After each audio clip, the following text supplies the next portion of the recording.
Eh bien, bonjour et bienvenue sur l'espace dédié au site mécaniqueuniverselle.net. Le site qui essaie de démontrer que l'humanité dans son ensemble évolue vers son ultime perfection.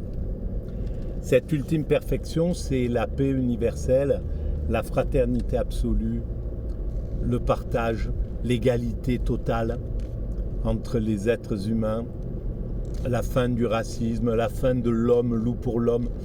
Donc un être humain qui est entièrement pacifié, qui a fait tomber tout son ego en somme, tout ce qui aujourd'hui nous sert à nous distinguer, à dire moi je suis plus beau que lui, plus fort que lui, plus riche qu'un tel, etc. Et qui est un moteur de la construction. C'est quelque chose qui nous sert à construire cet orgueil, il faut de l'orgueil pour faire la tour Eiffel, il faut de l'orgueil pour décider d'envoyer des fusées dans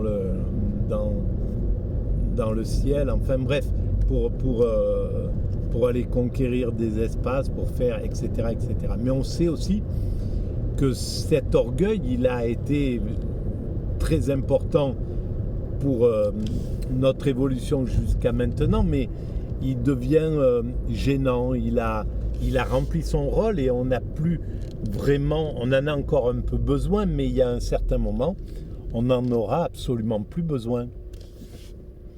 Dans quelques siècles, quand on aura atteint cette ultime perfection, quand on aura réalisé le paradis terrestre en somme. Et donc, c'est pas pour rien qu'aujourd'hui on commence à mettre en cause les dominants. On commence, depuis un certain temps, on commence à mettre en cause l'Occident, par exemple, sur son comportement en Afrique ou lors de la colonisation. Il y a 50 ans ou 30 ans en arrière, il n'y avait pas cet esprit critique qui était là. On met en cause nos dominants politiques. On les regarde de façon psychologique, on analyse leur narcissisme, on les éclaire en fait. On éclaire l'humanité dans son ensemble. Et donc y compris ce système dominant-dominé. Et là, ce que je voulais essayer d'éclairer sur cette vidéo, je l'ai déjà fait, je l'ai écrit sur la mécanique universelle, etc. Mais je voudrais un peu plus préciser ces choses-là. C'est le pourquoi la classe dominante, pourquoi les dominants, pourquoi le patronat, la partie du patronat qui peut influencer, qui influence l'État, par exemple, aujourd'hui à travers les oligarques qui détiennent les médias, c'est le patronat tout simplement, les Xavier Niel, les Drahi, les Bolloré, etc. C'est le patronat, c'est pas autre chose. Et c'est même scandaleux que des socialistes dans les années je sais pas quand ont vendu les médias à des oligarques, en commençant par Bouygues, etc. C'est un véritable scandale quand on y réfléchit, quoi.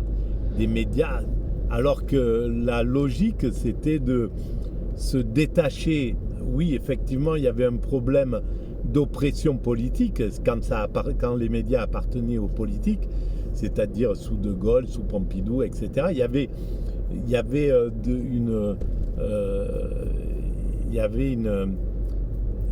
de la censure, mais face à la censure, les journalistes pouvaient se défendre, parce que c'est comme si on nous empêche de parler, on va se révolter.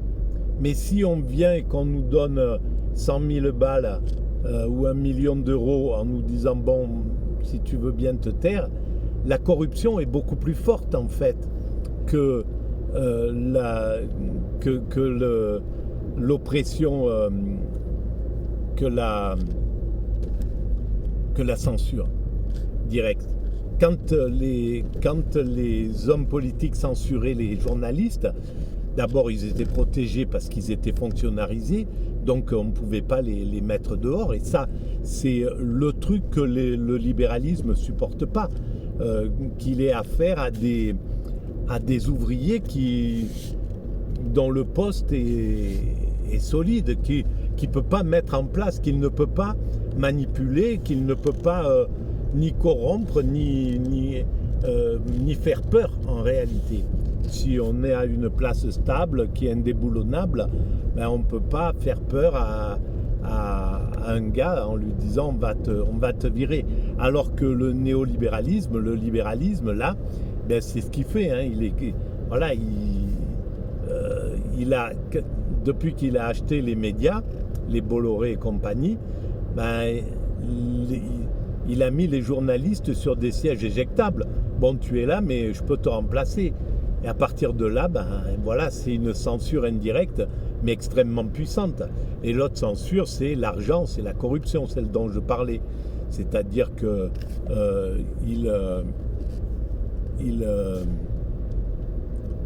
il surpaye les Catherine Ferrari, je ne sais pas comment elle s'appelle.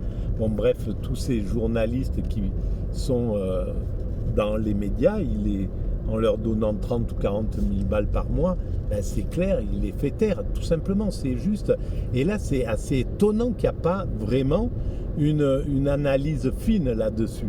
Il y a des choses qui sont complètement incroyables. Rien que par exemple le fait qu'on ne se pose plus du tout qu'on est 7 milliards sur cette planète, 8 milliards, que la plupart ne se posent pas la question de où va l'humanité.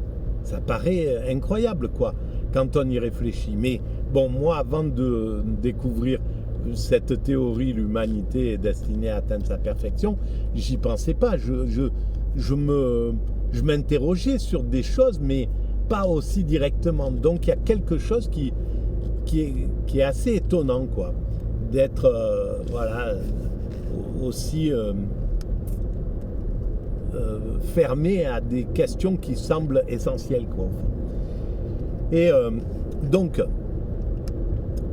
ce système dominant qui est important, hein, encore pour la construction, on voit bien que là, pour aller vers cette égalité, ben, il va falloir que l'Occident aille se confronter encore aux BRICS maintenant, aux nouveaux compétiteurs. Quand c'était le communisme, l'URSS, eh ben, il s'est battu contre lui pendant 20, 30, 40, 70 ans.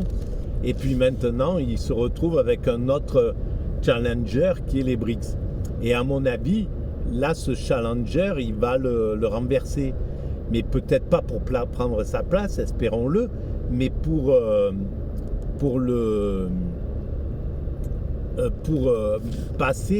l'obliger à faire sa dépression, obliger l'Occident à faire sa dépression de narcissisme, là, à perdre ce narcissisme qui lui fait croire qu'il est le meilleur, tout puissant, etc., etc., pour l'amener à des idées universalistes.